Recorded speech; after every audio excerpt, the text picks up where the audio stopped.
Dalawang panibagong forest fires ang sumiklab sa Benguet sa tindi ng apoy. Umabot na ito sa kalsada. Nasa frontline ng balitang yan si Marian Enriquez. Grabe. Tubig, wala kayong tubig lahat. Nagliliyab ang gubat sa bahaging ito sa Bocod, Benguet kagabi. Sa tindi ng apoy na umabot na sa kalsada, delikado nang makadaan ng mga motorista.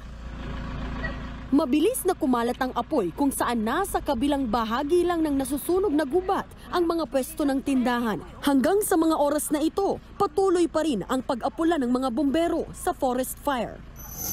Sa litrato namang ito nakuha ng isang netizen pasado alas 12 ng tanghali kahapon, makikita ang makapal na usok sa kabundukan na sakop ng Barangay Camp 4, Tuba, Benguet.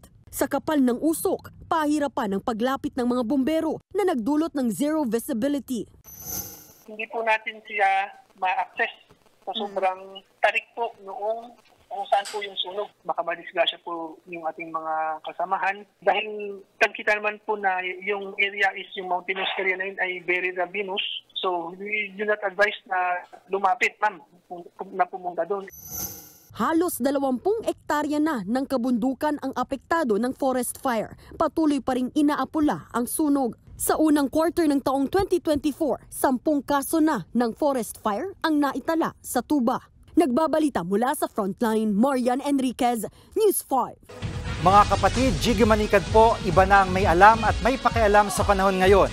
Para sa konkreto, kumpleto at komprehensibong balitaan sa Frontline, mag-follow at mag-subscribe sa social media pages ng News 5.